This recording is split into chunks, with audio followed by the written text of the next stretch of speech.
Al-Fatihah yang kita nak ambil iktibar adalah siapakah golongan al-maghdub dan siapakah ad-dhalin.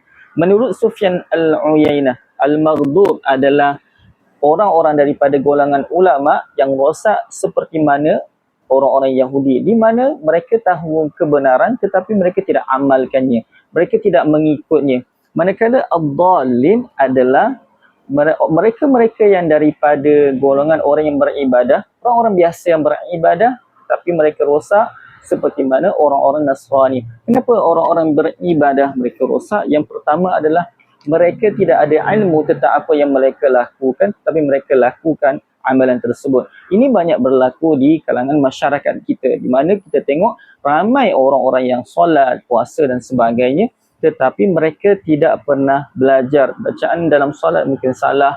Ramai yang tidak ambil kisah tentang apa yang dia perlu belajar tentang amalan tersebut, tetapi sekadar melakukan amalan tersebut. Sebab itu dalam surah Al-Fatihah Allah kata ada ayat ihdinas siratal mustaqim. Kita minta Allah tunjukkan kita jalan yang lurus, tapi kita juga perlu belajar untuk perbaiki amalan tersebut.